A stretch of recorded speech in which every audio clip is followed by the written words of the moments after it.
Dober večer vsem. Najlepša hvala za to, da se lahko tukaj srečamo in da se nekako spregovori o vprašanjih sprave tudi tako, da se malo ozremo po svetu. Ker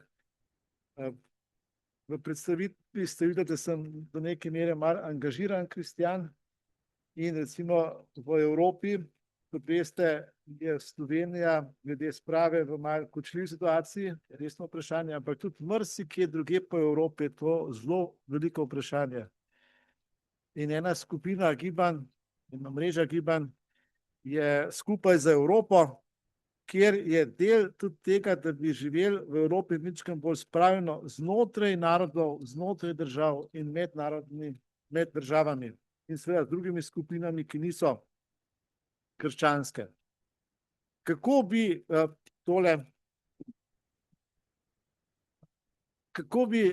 vstopili to temo? Tukaj sem dal kratko skico, kjer se vidi, torej izhajali bi iz tega, da so normativno nasprotja, konflikti in nasilje vse do vojn, pobojev, genocidov, sestavni del družb in da mi ne moramo brez normativnih konfliktov gledati na družbo. Vprašanje pa je, kako se z njimi soočiti in zakaj smo poklicani kristjani, kot kristjani tudi, ne samo kot ljudje. Zato bomo pogledali primere osebe, skupnosti, institucijo, ki so v hud konflikt družbeni, vojno stanje, hudo nasilje prinesli razrešitev konflikta.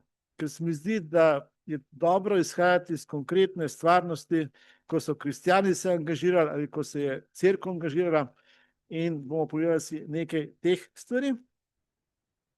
In to v treh vidikih. Eno je, da se je konflikt razrešil, recimo vi ste toliko stari, da veste, kako je bilo, ko je bilo konec apartheida v Južnoafriški republiki, ne? In tudi na spomin sega do ZDA in vprašanje črnih Afričanov in njihovega boja. Drug vidik, ki se mi zdi pomemben, je delo, ki vojno preprečuje. Torej po koncu druge svetovne vojne je Robert Schuman, ki je v procesu za politifikacijo skupaj z drugimi ustanovnimi očeti Evrope, skupaj z De Gasperiem pa Adenauerjem, vsi trije so bili kristjani, tako temeljit premik, da se zdi, da je vsaj Zahodna Evropa odpravila temeljne konflikte, ki so nas 200 let vodili v vojno. Pazite, Francija, Nemčija, 200 let in vsi ostali skupaj z njimi. In tretji vidik je pričevanje kristjanov sredi nasilja.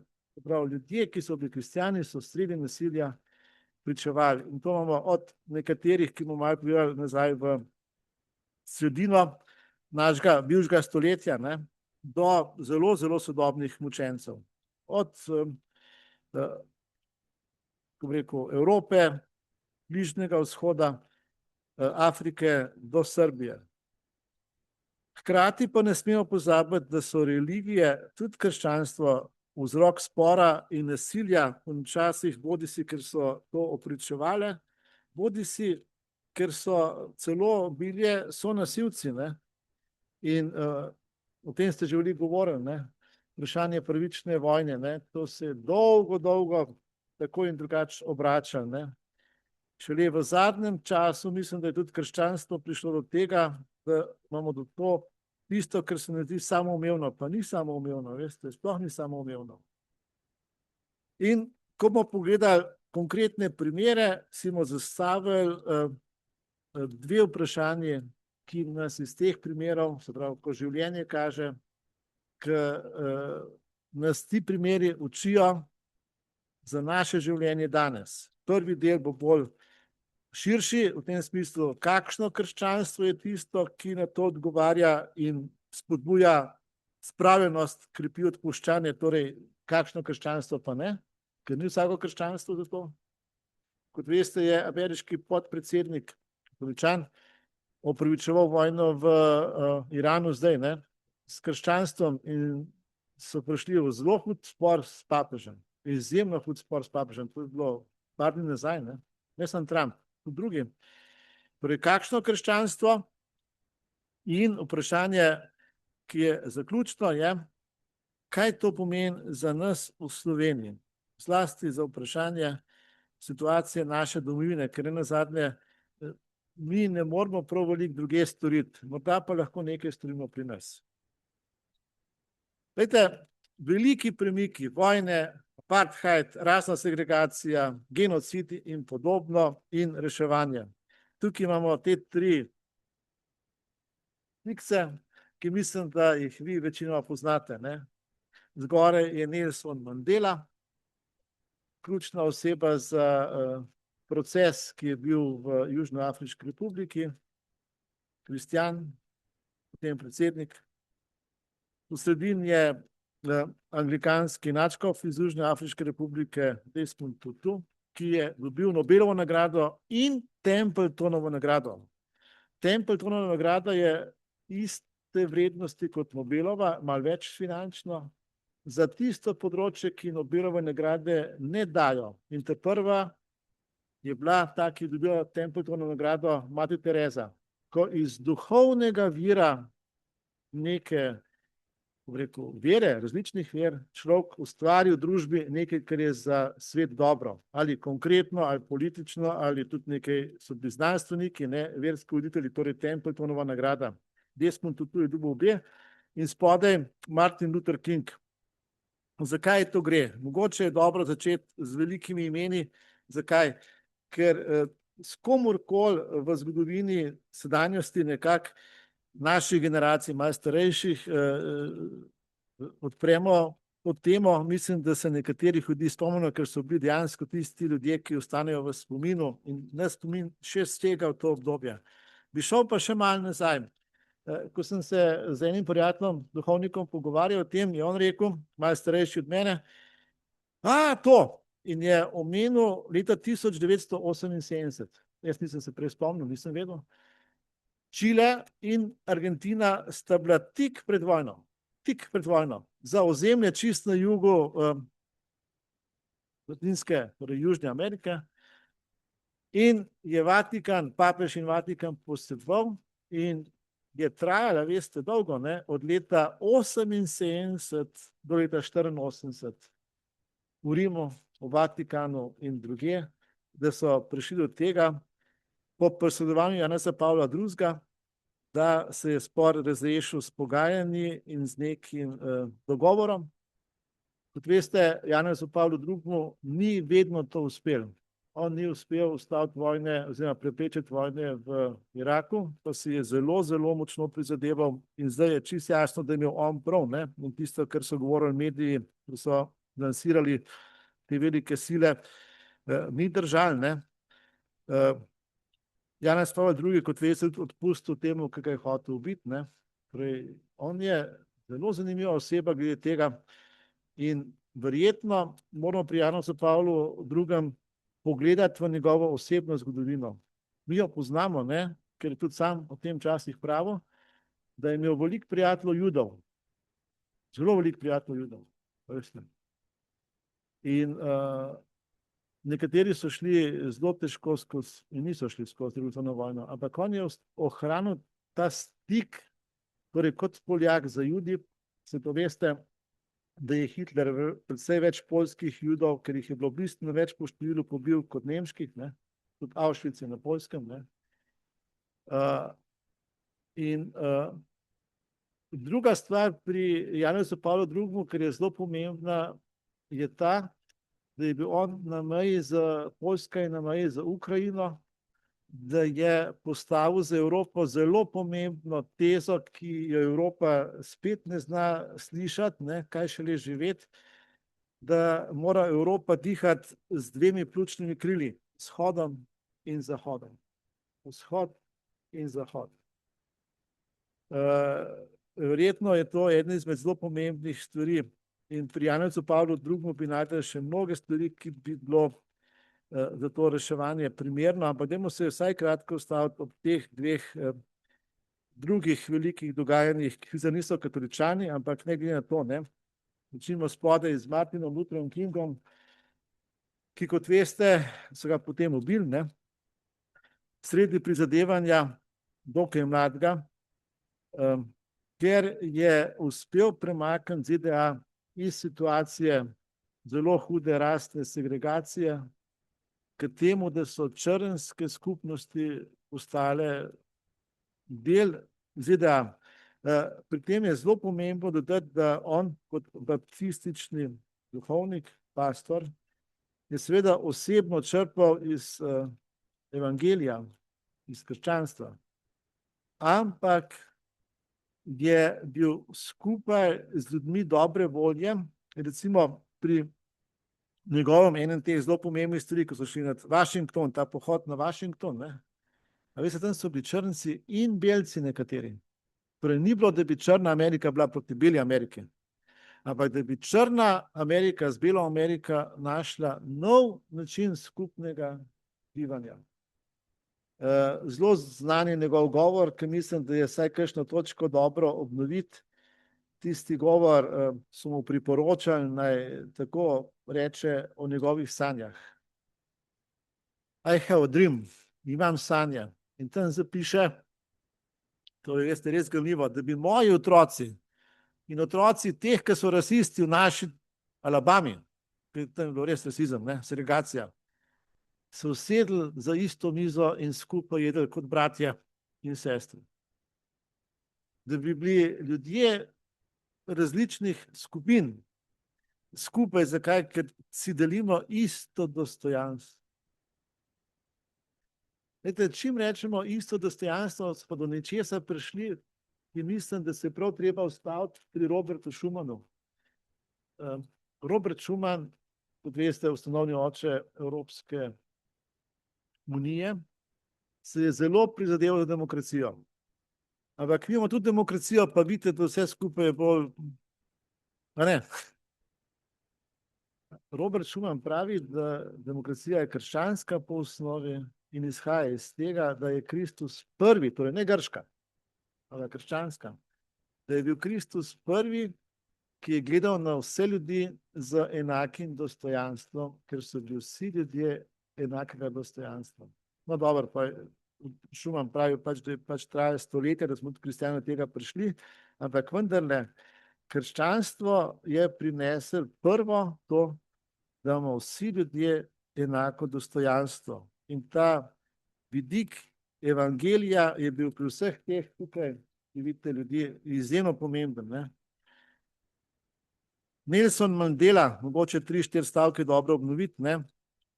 On je bil najprej zelo revolucionar. On je bil zaprt, kako bi rekel, pošteno. Zakaj? Ker je policijsko postajo so zažgali. Ampak tekom njegovega zapora se je on dejansko spreobrnil in je postal človek, ki je iz krščanstva in afriške kulture ubuntu zlasti odprl način, ki je dejansko Južnoafriško republiko pripeljal čist drugače, kot se je zdel. To ni bila več komunistična proti tem, ampak to je postalo, kako bi črnci in belci v Afriki se spravili skupaj živeti v miru. Pri čemer, veste, vse največji problem niso bili črnci in belci. Je bil problem med črnskimi skupinami. In je bil problem črncev do Indijcev, ne samo do belcev. In kaj je bil večji problem, jaz ne vem, vse je bilo.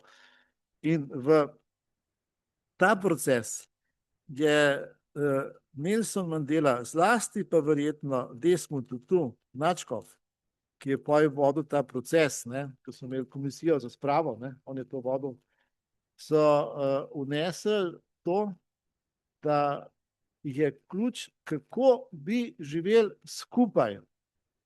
To, ker je, ne vem, če poznate, v Črni Afriki, ne gor arabski del, ampak da črna podsaharska Afrika, je nekaj različnih izrazov, ampak mi poznamo kot ubuntu. Mi živimo kot povezana bitja. Mi smo povezani, mreža odnosov nas dela ljudi. Ker ti si, jaz sem, ne. To je njihov pogled. In krščanstvo in ubuntu je njim pomagalo, da se niso uprli proti nasilju z, ko bi rekel, z vojno, pa z tem, so se, pa so videli, da ni šlo, ampak s tem, da so iskali skupno rešitev. Če gremo še malo naprej, ne, to tudi poznamo vsi dobro pri Mahatma Gandhiju, ne.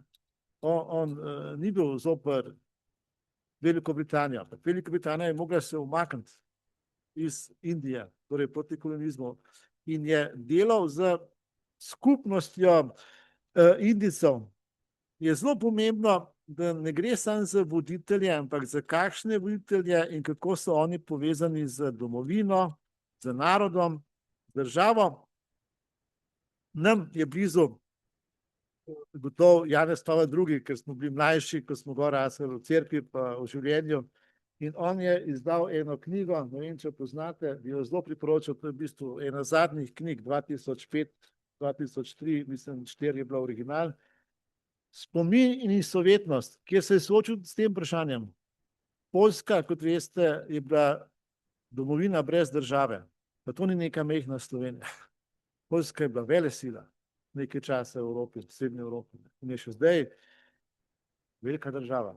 Pa so se pa razdelile in je zelo močno reflektiral, kako odgovoriti na vprašanje teh krivic, ne. Mislim, da kakšne take refleksije nam res pomagajo, da bi razumeli za nas, za Slovence, kako odgovoriti na vprašanje, ki nas stare. Seveda, te veliki ljudje so malo enkratni in tudi tema, ki so jih oni obravnavali, ni čisto direkt prenosljiva v Slovenijo, ne, to je čisto jasno. Ampak vendarle se lahko od njih nekaj naučimo. Od velikih vojnih vprašanj bi pa zaključil z vprašanjem Mozambika. Ne vem, če poznate, kako je bilo v Mozambiku, ampak državljanska vojna bo leta 77 do 92, se pravi 15 let. Pri tem procesu je zelo močno, vidim, da vam obrnem, je zelo močno bil udeležen skupnost svetega Egidija. To je pač relevantnost dogovora, mirovnega dogovora v Mozambiku. Predsednik in vodja te gverile uporniške sta 4. oktobra 92, to je na praznik svetega Frančiška, podpisala mirovni sporazum, ki je končal 17-letno vojno, in pri tem, ko so podpisali, so bili zraven zelo močno, torej ne to, kar smo zdaj govorili, kristjan kot političen voditelj, Nelson Mandela, kot škof, Desmond Tutu, ja, kot veliki pridigar, kot je bil Martin Luther King, ne, ali pa kot institucija Vatikan, ki je posredoval med Čilom in Argentino. Ampak tukaj je nastopil kot glavni akter skupnost svetega Egidija. Ne vem, če poznate ta skupnost v Sloveniji, mislim, da ne živi, ne. Tukaj je pač iz njihove strani angleški tekst, ne. In tukaj vidite napisano, da so leto in pol se pogajali v Rimu, v njihovih stavbah, kjer je majhen prostor in kjer imajo pa vendarle olivo pa drugih stvari. Njihov, ko bi rekel, dogovor je bil narejen znotraj take majhne skupnosti kristjanov in glavni soavtorji tega dogovora, pazite, med predsednikom in šefom gverile so bili ljudje, ki so se skupaj srečali nekaj let prej, ne, po drugi svetovni oziroma ob času koncila so začeli skupnost svetega Egidija, Andreja Riccardi, ki je zgodovinar, profesor, in duhovnik, ki je bil takrat z njimi zelo močno, Matteo Zuppi. Saj Matteo Zuppi je danes zelo znan v cerkvi, ne vem, če poznate, en najbolj pomembnih italijanskih voditeljev cerkve danes, ne. Torej, da se nekaj narediti in zaradi teh dejstev, ko bi rekel, ne smemo nikoli izgubiti poguma. To mislim, da je prvo sporočilo teh velikih svetovnih dogodkov, dogajanj, procesov, da ni dobro obupati, da pa je včasih proces dolg, včasih zelo dolg. Drugače je pa z Robertom Schumannom. Zdaj jaz ne poznam, koliko ste vi že slišali o Robertu Schumanu in ustanovnih časih Evropske zveze. Ko smo mi izdali to knjigo od Roberta Schumana za Evropo, zelo priporočam, ko je pred smrtjo, je šel že v pokoj, tik pred smrtjo je šel v pokoj, pred par mesecev, zbral skupaj najpomembnejše, kar je rekel, kar je storil, ker je bil v bistvu cel življenje v teh francoskih, nemških in tako naprej. On je živel v Alzaciji, pa očetu so vzeli imetje, pa Luksemburg, pa tako naprej. Bil je človek meje. In Robert Schuman je, pazite, 5 let po koncu druge svetovne vojne. Se pravi, ne, koliko je zdaj pri nas je po koncu druge svetovne vojne? 70 let. 5 let po koncu druge svetovne vojne je kot kristjan, to treba 3krat dati klicaj. Ker skupaj z Adenauerjem in De Gasperiem so tudi skupaj molili, pa bi na kakšnih duhovnih vajah, ko je bil ta proces na začetku. Ne?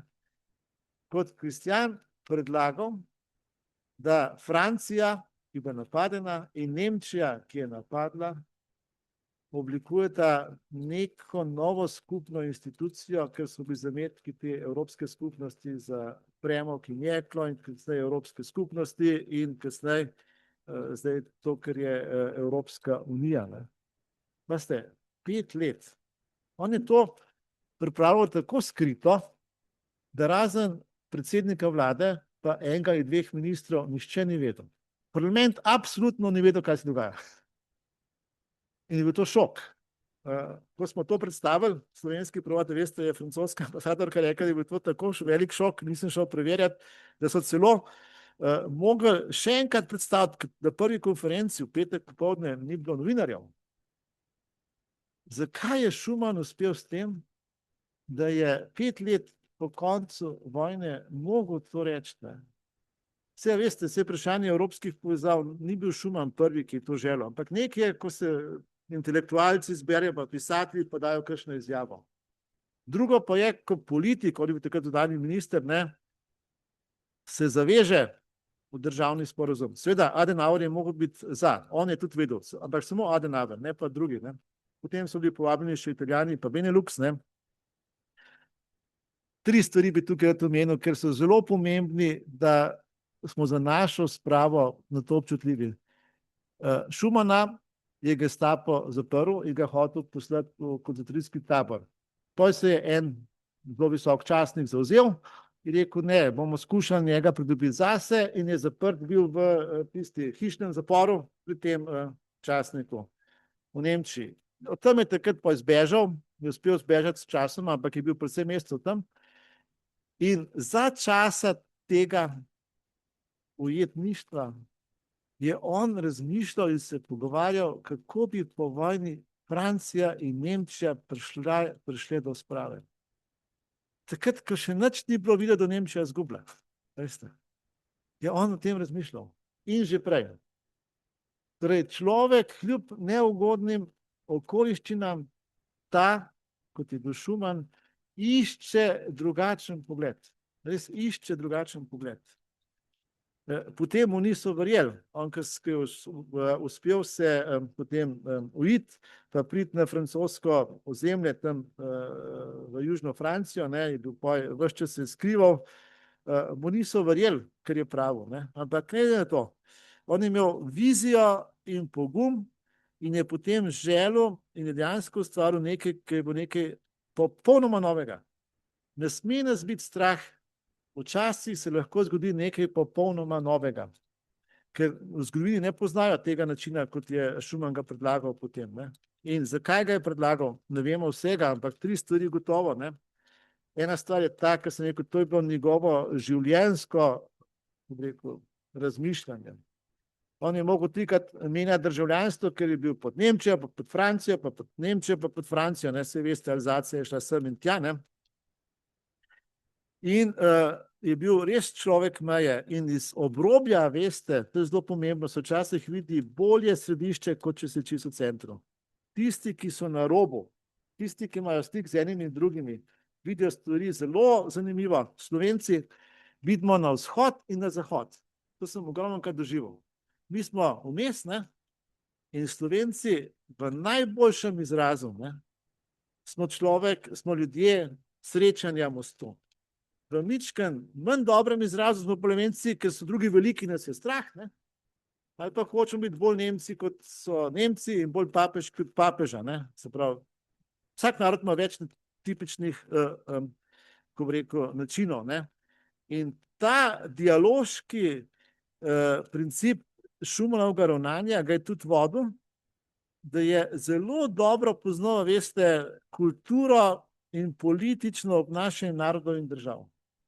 Če vas zanima, zakaj exit, jaz mislim, da to knjigo preberite, tistih 5 strani, ki napiše o Veliki Britaniji. Zakaj se je pridružila? Ne. Zato, ker je dobro vstopil noter. Torej, mi moramo dušo Evrope odgovarjati. Žal, verjetno veste, so samo 3, oziroma za 2 vemo, po Schumannovi generaciji, ne, se pravi, za Schumannom sta bila samo še 2 predsednika teh evropskih povezav, najprej skupnosti za premog in jeklo, potem Evropske skupnosti, zdaj Evropske unije, katerima je bilo res pomembno, da bi spregovorili o duši Evrope. Vsi ostali so pa pragmatični. In eden je bil socialist, francoski, Santer, drugi je bil pa katolik, italijanski, Prodi. Ampak ta socialist je imel ženo, ki je bila katoličanka in je ženo velikokrat poslušal. Kaj se je zdaj skrivalo zadaj, ne veste, ampak gledajte, tukaj je nekaj zelo pomembnega. Še Monet, ne samo Schumann, je rekel, da če bi še enkrat začel, bi začel s kulturo, ker Schumann je to uspel. Zakaj? Ekonomijo je dal v službo sprave in tega, da bi se narodi med seboj sodelovali in s tem preprečil razloge za vojno na način, ne da bi izgubili identiteto naroda, ampak da bi imeli dvojni patriotizem. Prav, da bi bili patrioti svojega naroda, Francozi, pa Nemci, pa Slovenci, pa Italijani, in hkrati patrioti Evrope, nekaj, kar nas skupaj združuje. In če si patriot vsakemu narodu, pa veste, omogočaš, spodbujaš, da se razvija, ne? To je velika razlika od nacionalizma, ne? Ki tega ne stori. Žal, naš kurikulum, naše šole, ne? Ko sem to raziskoval, veste, niti pri enem predmetu ni patriotizma. In tukaj smo pa malo nerodni, ker brez domoljubja ni srečanja z drugimi. Če ti nimaš neke lastne identitete, se ne moreš srečati z drugim.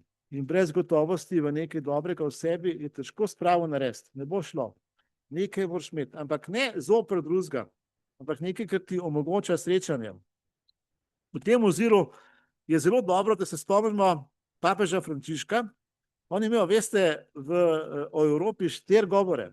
3 govore so tukaj. Narod, ki je treba zgraditi v tej knjižci, tako na začetku, govoril je v Evropskem parlamentu, v Svetu Evrope, dobil je nagrado Karla Velikega, torej Evropsko nagrado, ne? In govoril je na konferenci te Združenja škofovskih konferenc Evrope, komece ponovno premisliti Evropo. Njegovi govori, on ni Evropejc, ne? On je v Argentini živel, kot njegovi starši, pa stari starši so bili migranti, ampak je zelo zastopil to, podobno kot kjerkoli drugje tudi v Evropi. Edina šansa je, da zaživimo živ spomin. Spomin na ustanovne očete, na ustanovne čase, na pogum, ki so ga oni imeli. In ta spomin, veste, je pa pri nas zelo, zelo, zelo šibek. Recimo v Sloveniji, ko človek malo povpraša, in sam nisem nič drugačen prej. Vsi ljudje ne vejo, kdo je, recimo, Janez Evangelist Krek, da rečem gosar. Evropa. Ne vemo, kdo so naši osnovni očetje.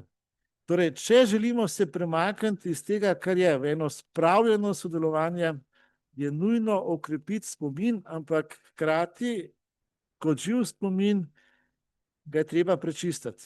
Se pravi, spomin je tudi rana lahko. Kako spominom rad, ampak ne ga pa odstraniti. Ne ga odstraniti. Druga stvar, ker je pa tisto, ker je posebna naloga kristjanov za Evropo in papež je rekel oseba, skupnost, dialog in potem naprej gradniki, ki so, zakaj? Ker kristjani smo na svetu kot nek sol in kvas, je rekel Kristus, ne? Oziroma za življenje sveta, torej ne samo za lastne prednosti.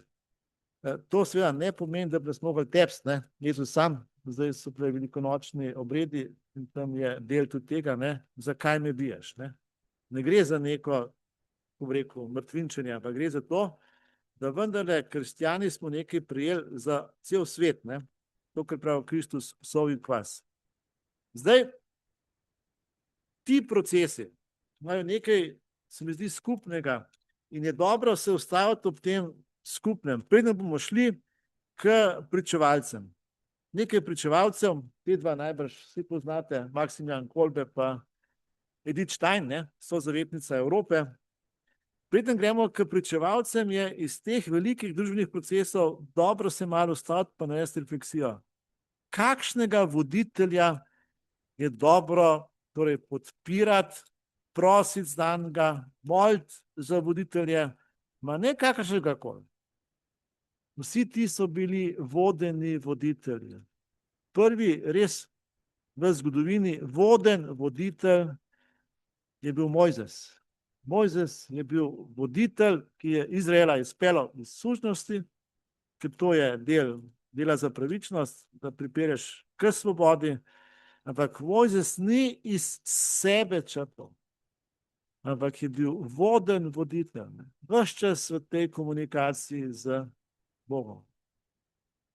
To je zelo pomembno, da voditelj ne uveljavlja sebe, ampak da uveljavlja tisto, v tem primeru, ker smo kristjani, gotovo, ker pride od Svete Trojice, od duha.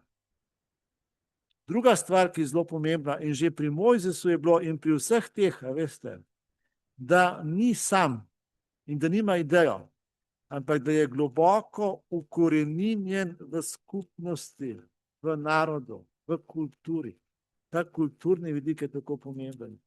Zakaj je uspel Gandhi? Ker je zelo globoko razumel indijsko kulturo in je uspel s časoma zelo težko.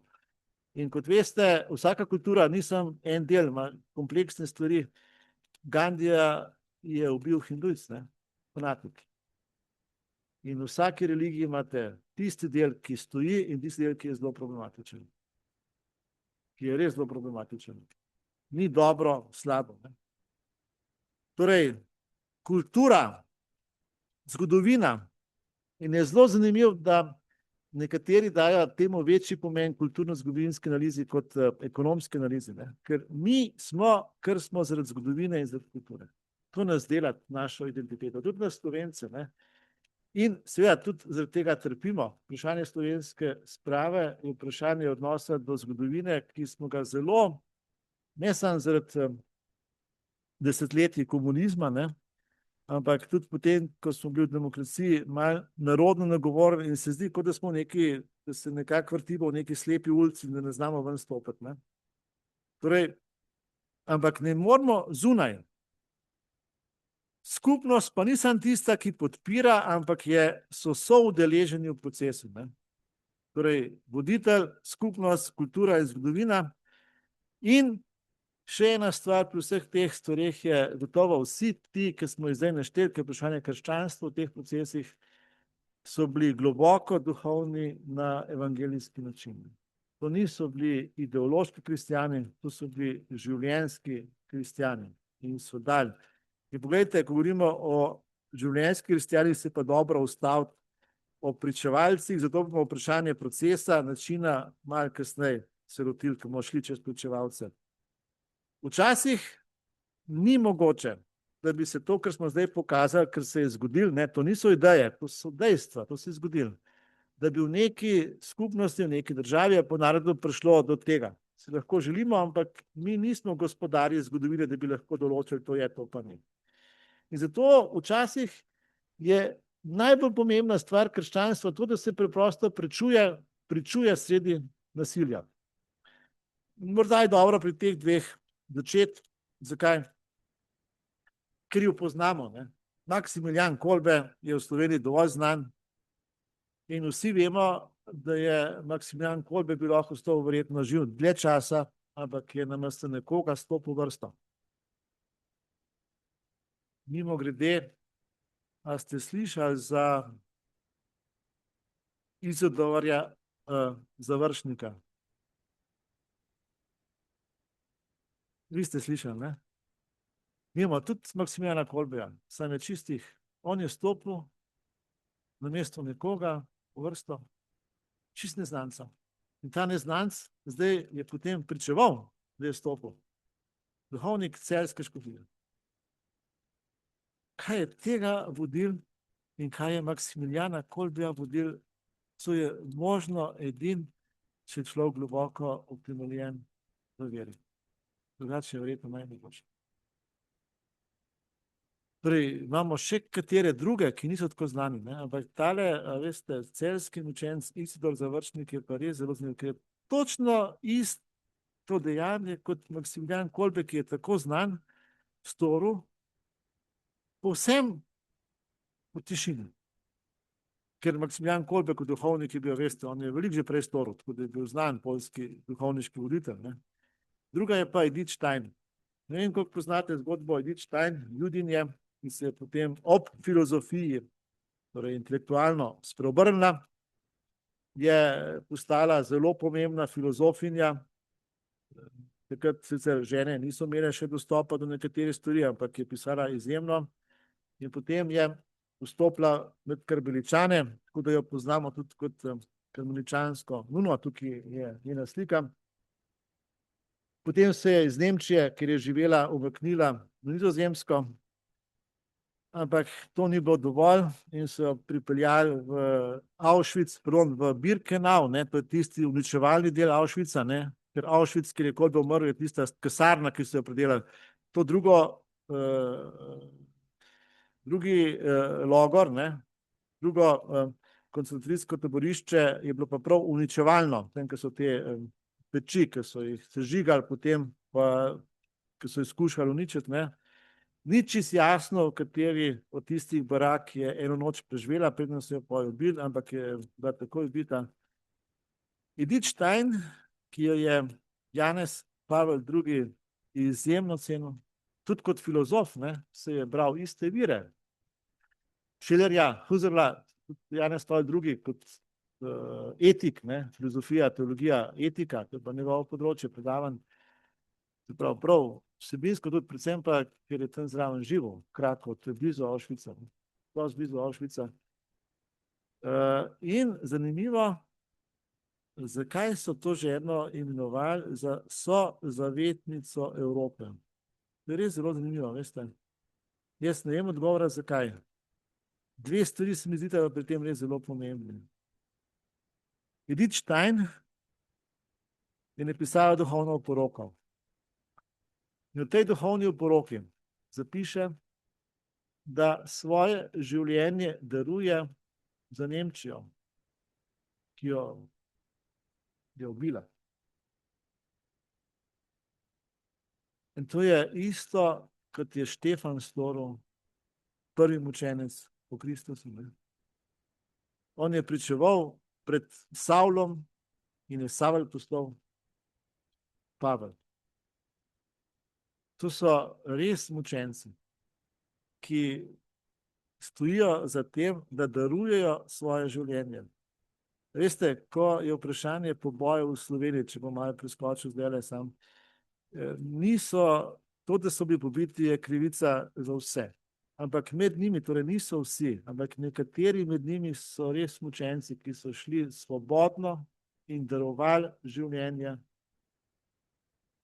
In mislim, da Slovenci so potem nekaj časa imeli. To pravijo, da tako veliko duhovnikov, ki bo v Sloveniji potem v 60-70 letih, to je ta generacija, ki zdaj že precej se približuje visoki starosti ali pa višji starosti, ne. Nekateri so še zelo delovni, zelo živi, nekateri so že v penzionu, ne. Takrat pravijo, da je tudi sad kri mučencev in seme krščanstva. To je ena stvar. Druga stvar, ki mislim pa, da je zelo pomembna za nas, Evropejce, torej ne samo za Nemce, ampak za vse, Edith Stein je žena, ki je preko znanja, preko znanosti prišla do vere. To je izjemno pomembna stvar. Življenje, ali delaš fizično, ali delaš intelektualno, ali delaš tako ali drugače, te lahko pripelje do vere in celo tisto, kar se je zdelo, da je najbolj sekularno, ker je, saj veste, Nietzsche je rekel, Bog je umrtel, ampak Nietzsche ni rekel pika. Mi, filozofi, smo ga pa ubili. Bog ni živ v filozofiji, bil že ne v 19. stoletju. In nekdo prek filozofije pride do vere. Skoraj čudež, ne? Torej, to pomeni veliko pričevanje. In ker je bila verna, je lahko darovala svoje življenje. Še bolj močno pričevanje so pa tile, ne? Zdaj, mi smo malo starejši večinoma, še nekateri ste mogoče od mene starejši ali pa podobnih let. Se spomnim, ko so pobili Alžirci Hrvate, ki so bili tam delavci, ne? V 90-ih letih, ko je bila v Alžiriji tako rekoč državljanska vojna med islamisti pa državnimi, so bili ubiti tudi mučenci iz samostana naše gospe iz Atlasa, tip Herin, in mogoče ste videli film, ki je se pri nas rekel Božji možje, drugače pa o bogovih in ljudeh je naslov v originalu. In tukaj zgoraj imate te menihe, ki so jih pobili. Christian de Serže, to je bil prior, je pa že prej napisal testament, duhovno poroko, ki jo bom potem kratko, vsaj par besed dal, ki je res pričevanje nekoga. V tem filmu, ki ga zelo toplo priporočam, dajte ga vzeti, res pa ga pogledajte. Tam je strašno zanimivo, veste, pridejo islamisti, da bi na božičen večer, ne, da bi najedel ne vem kaj. In torej, Christian de Serže in takih je vodil se začne pogovarjati. In ga spomni, da je on musliman. In Marija v islamu ni nepomembna oseba in Jezus, ne? In se zdi, da je ta vodja islamistov ščitil samostan, ker ko so njega ubili, je naslednik njegov šele prišel in jih je ugrabil. To je tako komplicirano, veste, v smislu tega, da bi rekli črno-belo sliko, to je res, ne? Najbolj močna stvar pa je, ko smo mi to v 3. dnevu prevajali in sem jaz malo bolj brskal, zdaj nisem najdel tega, tudi v slovenščini imam grob prevod s sabo. Glejte, islamska vas, ki je bila zraven tega samostana, to je Atlas, to je gorovje. In zraven je bila islamska vas. Je potem, ko so ubili te patre, teh 7 oseb, menihov, poslala pismo priorju vseh trapistov, pismo v Francijo, če lahko pošle menihe. Glih, ker so jih pobili, vi pa prosite, če lahko nove pošljajo. Ne. Je res zanimivo, kaj so ti vaščani, to je taka vas, je dobro prikazano v filmu, ne? Vas, klasična vas, ne? So tisti, ki so starejši, imajo svojo TV, torej vaška skupnost, pa voditelji. So oni so napisali, in meni je to tako globoko ganali in vedno, ko se spomnim gane, dokler so bili med nami menihi, torej ne muslimani, kristjani, da se je bilo strah naših muslimanskih fundamentalistov, militantnih, ampak smo imeli upanje.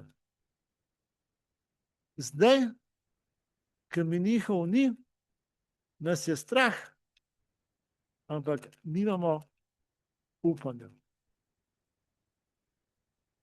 Kot veste, mučencev alžirskih tudi zdaj priznanih, nisem teh 7, jih je veliko več, ne? Ampak je bilo pobitih tudi ogromno muslimanov, ki niso šli v ta spor, ne? Vprašanje islama je res zelo živo, ne? In tudi Alžirija, zato ker tam je Francija, tam je mali brat Charles de Foucault, je tudi dal življenje za tem. Preden gremo k testamentu, Christian de Serže, pojemo še eno drugo stvar, ki je tudi očitno Bližnji vzhod. Se veste, kopti, to je narod, ki je živel takrat, začetek krščanstva bilo, ne? Potem so jih pač spravili v manjšino, ampak jih je še zmeraj več milijonov kristjanov koptskih. In to pa prav je naš čas, ne? ko so pobili teh 20 kristjanov, pa enega nekristjana, ne. Naprav, sem se zmotil, 21 so jih pobili, od tega je bilo 20 kristjanov. ISIS, ne, to se pa spomnite najbrž vsi, ne. In ti so danes že v katoliški cerkvi priznani za mučence. In ta nekristjan, veste, je tudi naš mučenec. Tudi človek ne more verjeti, da je musliman naš mučenec. Zakaj sem jaz do tega tako, ko bi rekel, me prav gane? Ena od stvari je, bi vam priporočil, vzamete to nek nemški novinar Martin Mosebach, ga je tako gonil, da je šel po potovanju v deželo koptskih mučencev in ta knjiga je v slovenščini. Zelo zanimivo, ne? Te Kopti, veste, so tepeni že 1500 let, ne, ko je prišel tam islam, ne. Pa grejo naprej, pa drugi, ki so tam, sirski kristjani, tepeni. In od njih bi se lahko nekaj naučili. Ker en izmed mojih študentov, redovnik je zdaj, takrat je bil pa diakon, je bil v Jeruzalemu, po moje tam 2 meseca, potem, ko so pobili koptske mučence. In se veste, smo vlikani in temu menihu koptskemu, ne, ga je srečal tam v teh cerkvah, nekje, ni rekel točno kje. To je pri predavanjih povedal, ne, komunikaciji, ki imam par ur z diakoni. Moje sožalje, tako kot smo navajeni reči, ne. In še zmeraj ga vidim, kako je pa povedal. Veste, ta koptski menih pa prav, ne. In pravi, povedal, ne bo, tam so naši, to so naši sveti. Minil 2 meseca. On razume, da mučencev, da se jih spominjamo, ker to je živ spomin, ki nam da dihati in več življenja. Koliko lepo je bilo, da bi se mi naših mučencev tako spominjali. Ko gremo grozdeti, da nam on spregovori, ker on je videl, kako je božji pogled na stvarnost. Veste, ti mučenci 20. stoletja so neverjetni, se jih je več po številu kot kadarkoli, so povsod po celem svetu razpostavljeni. Pavel Florenski, en najbolj modrih mož, je dal kot pravoslavni duhovnik, poročen življenje. Torej jih najdemo res povsod.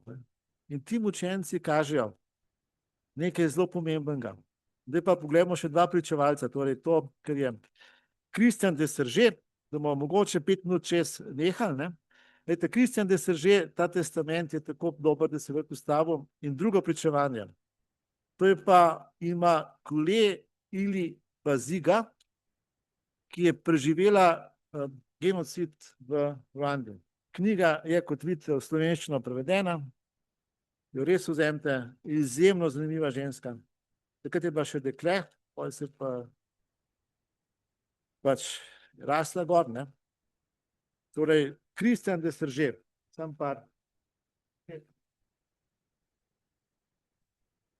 Christian de Serže je svoj testament začel takole, lejte.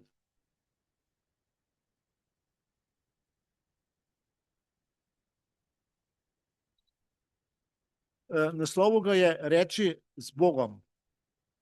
Če bi se nekega dne, in to bi se lahko zgodilo že danes, zgodilo, da bi postal žrtev terorizma, nasilja islamistov, ki se zdi, da bo kmalu zajel vse tujce, ki smo v Alžiriji, bi želel, da se moja skupnost, torej menihi, trapisti, moja cerkev, katoliška cerkev in moja družina spomnijo, da je bilo moje življenje darovano Bogu in tej državi, Alžiriji. Prosim jih, naj sprejmejo dejstvo, da edini gospodar vsega življenja ni bil tujec temu brutalnemu odhodu. Prosim jih, naj molijo zame, kajti kako bi bil lahko vreden take daritve. Prosim jih, naj to smrt povežejo s tolikimi drugimi enako nasilnimi smrtmi, ki so popolnoma pozabljene zaradi ravnodušnosti ali anonimnosti. Moje življenje nima večje vrednosti kot katerokoli drugo življenje, niti manjše. V vsakem primeru pa nima nedolžnost otroštva. Dovolj dolgo sem živel, da vem, da sem soudeležen v zlu, ki se zdi, da tako strašno prevladuje v svetu, celo v zlu, ki me lahko udari. Ko bo prišel čas, bi si želel trenutek duhovne jasnosti, ki bi mi omogočil, da prosim za odpuščanje Boga in svoje bližnje. In hkrati z vsem srcem odpustim tistemu, ki me bo udaril. In potem nadaljuje. Recimo pravi, zavedam se tudi karikatur islama, ki spodbuja določen islamizem. Preveč enostavno je pomiriti svojo vest s tem, da se ta verska pot, torej islamska verska pot, enači s fundamentalizmom. Papež Frančišek si je tako iskreno prizadeval, da bi v islamu podprl tisto smer, ki ni nasilna. Je treba zelo paziti, ne? In tudi, kot veste, v krščanstvu niso vse stvari nenasilne.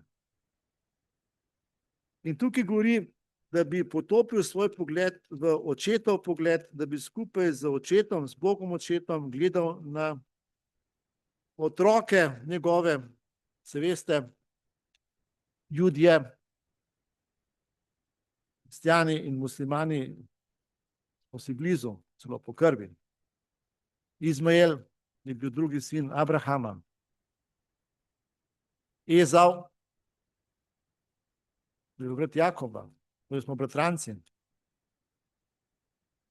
In je hudo, ampak ne moramo čist brez, ne? In je dobil blagoslov Izmael, ne?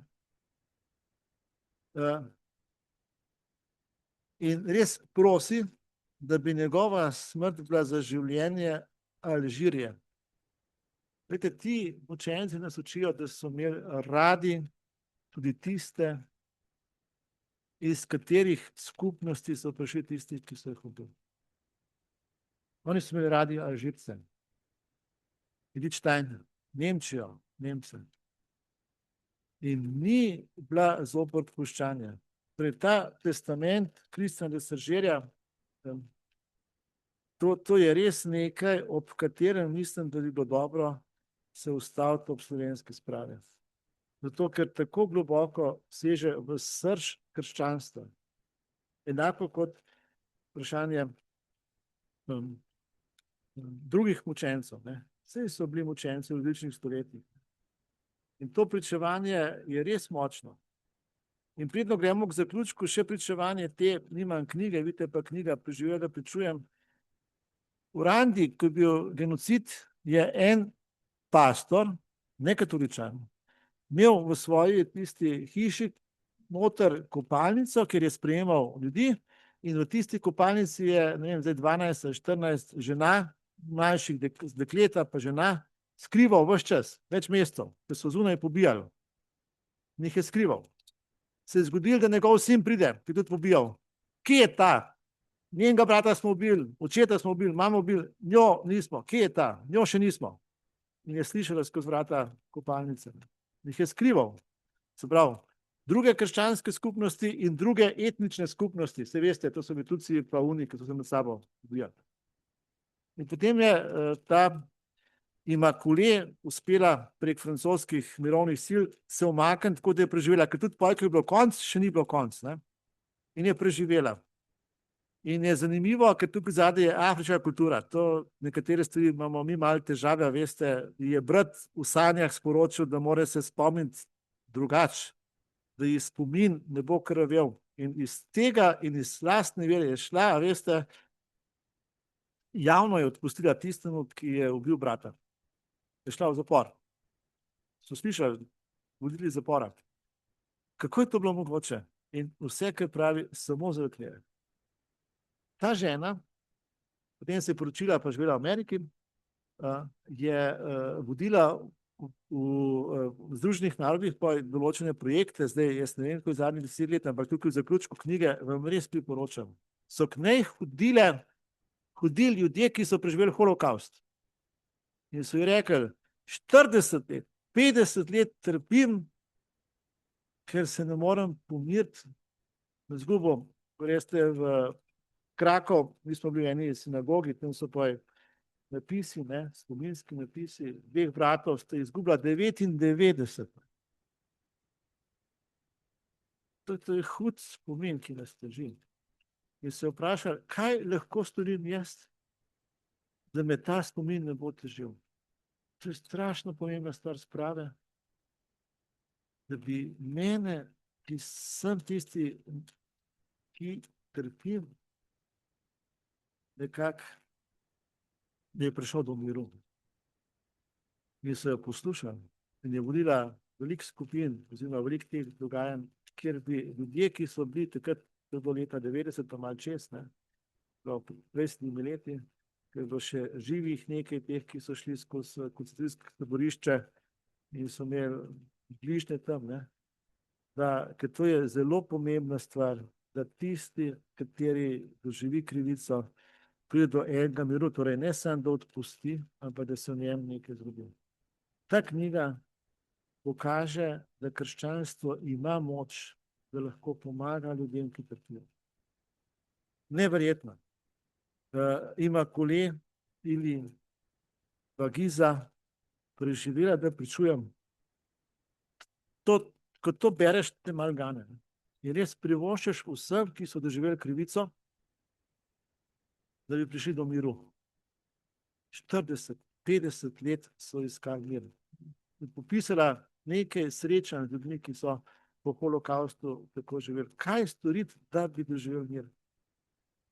In če gremo proti zaključku, glejte, če zaključim, mislim, da je zelo pomembno, da zaupamo in poiščemo ne samo evangelske ljudi, ampak ljudi, ki so vodeni voditelji, ki ne uveljavljajo sebe, ampak izražajo to, kar nam sporoča evangelij. In kot veste, Jezus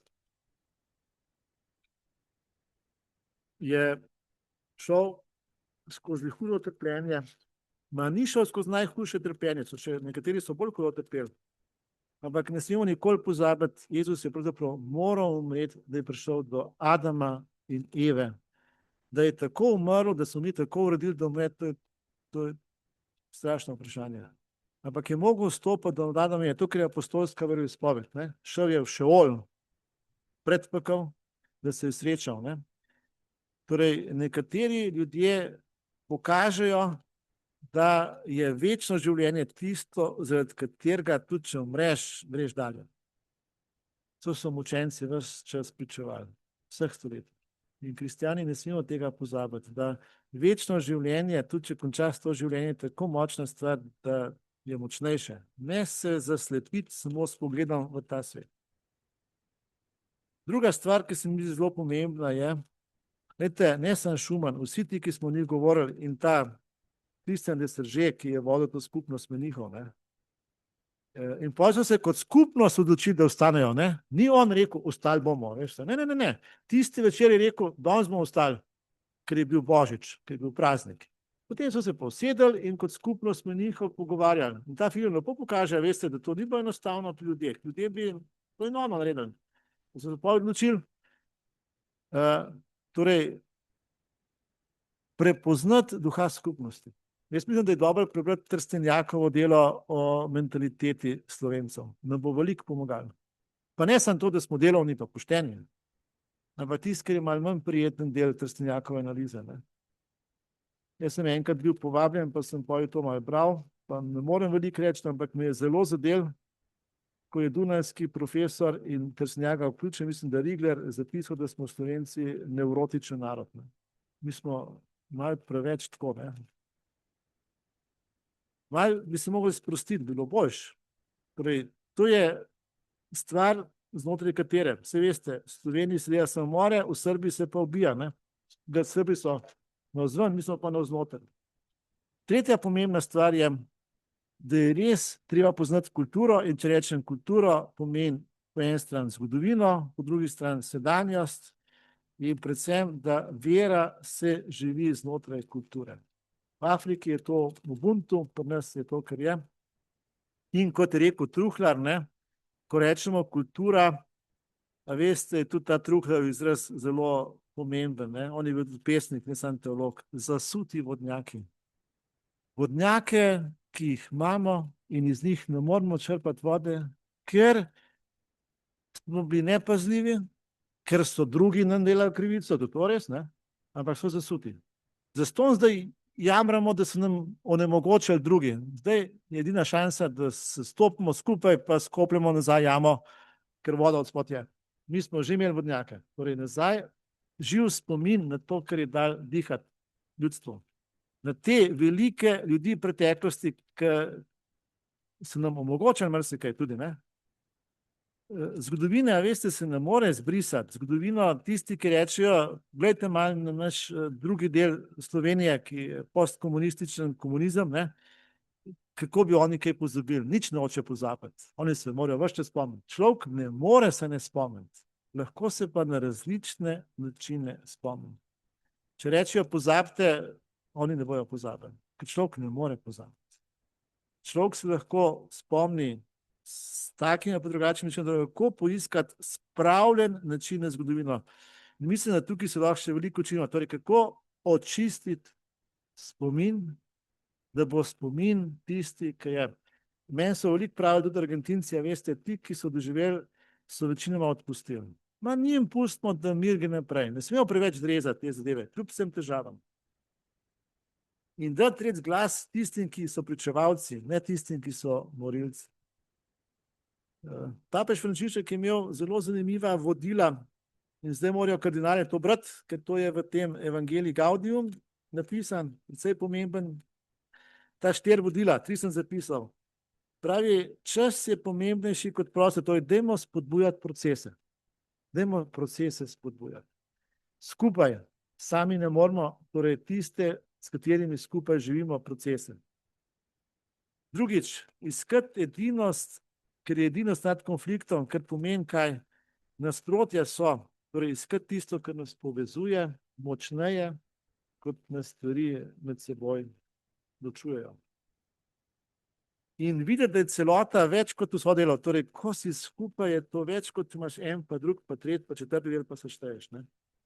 Je zelo zanimivo, veste, en luteran, profesor Berger, ki je imel veliko mednarodnih projektov, drugače pa Dunajčan, njegov prijatelj pa Slovenc, Tomaž Lukman bil, ne, drug veliki profesor, kot ga poznamo kot Tomas, je o Nelsonu Mandelu in Južnoafriški republiki imel ravno takrat, ko je raziskoval vprašanje, kako se družbe lotijo velikih konfliktov.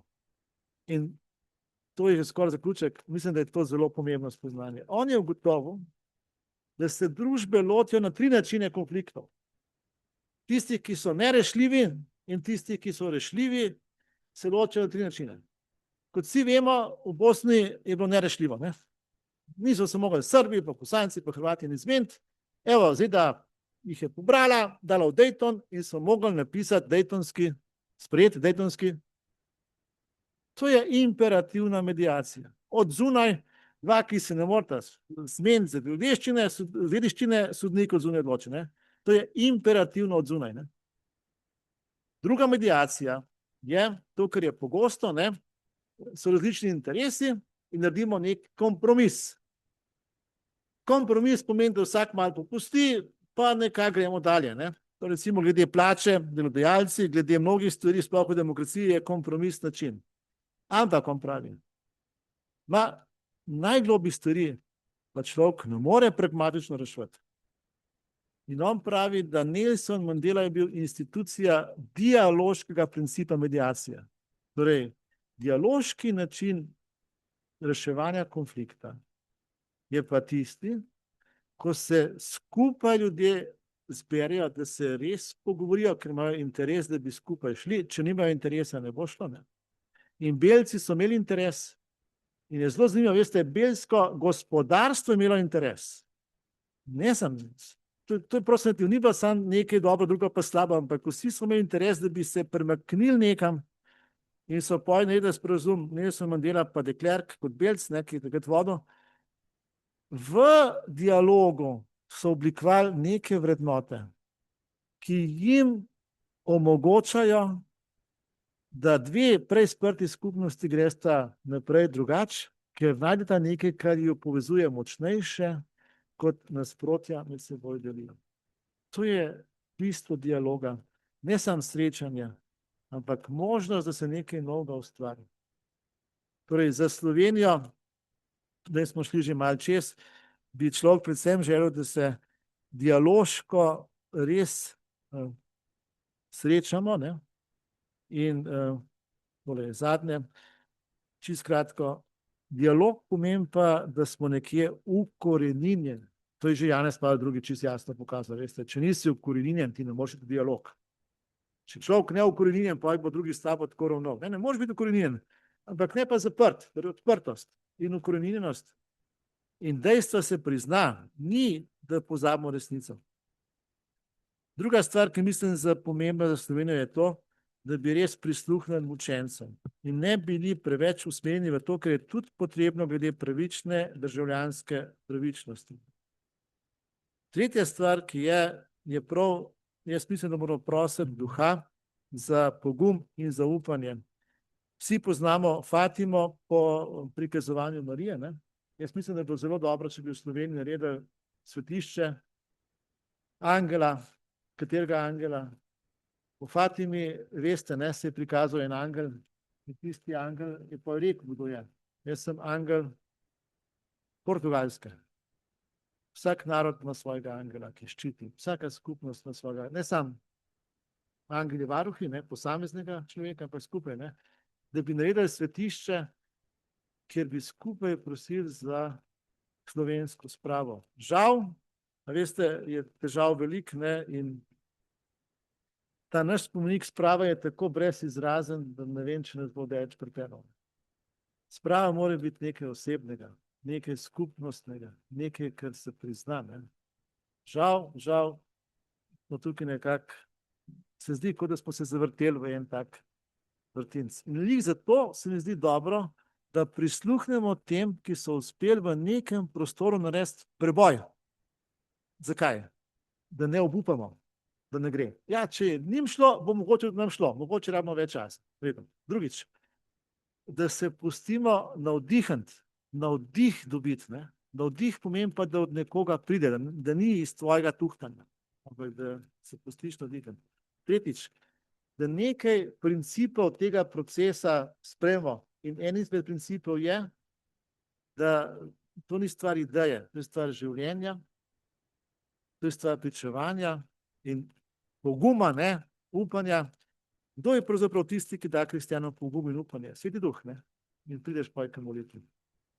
In takrat, ne nazadnje prideš do tega, ker je en veliki Rus, ki pa živel v ZDA, veliki liturgik, ne, ki ga imajo pravoslavni za enega, ki je kot Kopernik v zadnjih desetletjih naredil novosti, ne, v liturgiji, za življenje sveta. Krščanstvo je za življenje vsega sveta. Jaz globoko verjamem, da zunaj cerkve ni rešitve, ni odrešenja. Zakaj? Ker je samo Kristus odrešenik. Ampak s tem ne mislim na našo rimokatoliško cerkev, pa ne na srbsko pravoslavno cerkev, pa ne na baptiste, pa ne na ne vem koga. Mislim na Kristusovo cerkev, ker je samo Kristus tisti. Torej, to je skrivnostno telo, ne. O tem bi bilo dobro malo razmišljati. Zakaj? Ker potem, a veste, potem vidiš, da tudi tisti, ki niso verni, so v tem telesu na nek način prisotni. Kot Jezus pravi, bomo presenečeni. Zakaj? Ker bojo kar naenkrat se pojavili ljudje, ki nismo mislili, da so. Ne? To je ta širina krščanstva, ki je odprta za vse ljudi. Zlasti so pomembni ljudje dobre volje, ki niso verni, ker samo skupaj z njimi mislim, da je danes mogoče narediti premik, ker nas je premalo, torej da skupaj z ljudmi dobre volje kaj naredimo. Ne? Sam pogledajte, zadnji primer bi dal, naš bivši predsednik vlade in predsednik države, ne? Veste, o kom govorim, ne? Pahor. On se je tekom svojega dela, ki je začel zelo drugače, precej spremenil, tako močno, ne, da se da glede mnogih stvari z njim pogovarjati kot človek s človekom. In kaj so njegovi naredili z njim? Mislim, da to veliko pove. Nekateri so za spravo, nekateri pa niso. Ne smemo misliti, da se bo ta spravo vse narediti. Nekateri ne želijo spravo.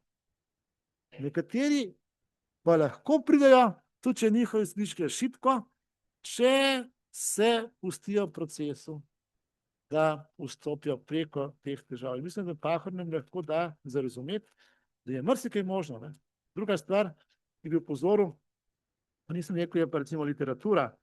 To, kar je Jančar napisal, tisto noč sem jo videl od teh dveh, ki so jih pobili partizani gor na Strmolu. To so stvari, ki jih potrebujemo, da vidimo, da je možno. Sicer uprizoritev je slaba, ampak knjiga je pa odlična. Knjiga je odlična. Uprizoritev je pa zaključek tako, prav, veste, okrog obrnejo. Se moramo naučiti brati stvari in pomagati. In predvsem si drugemu krepiti upanje in pogum, ker ni enostavno danes. Slovenci imamo težavo, svet pa, kot vidite, je brez težav. Mislim, da lahko mirno rečemo. Evropa, svet ima tudi težave. Ne samo mi. Ampak mislim, da ti primeri in ti ljudje nam kažejo, da nimamo nobenega razloga, da bi obupali.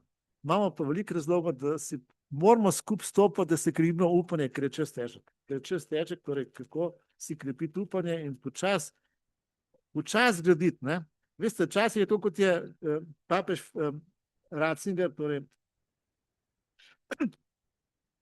kot je Ratzinger rekel, ko je bil papež Benedikt.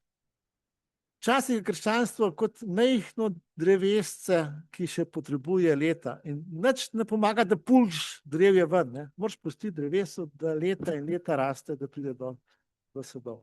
To, kar so včasih zastopali, danes pa kot da te kultura ni. Star človek zasadil drevo in se mu ljudje smejali za neko. Ne, to je izdelano za svoje vnuke. Ker včasih so ljudje čutili povezani. Če to razvijamo, jaz mislim, da imamo veliko šans tudi spravo. Če 3 generacije skupaj spravimo.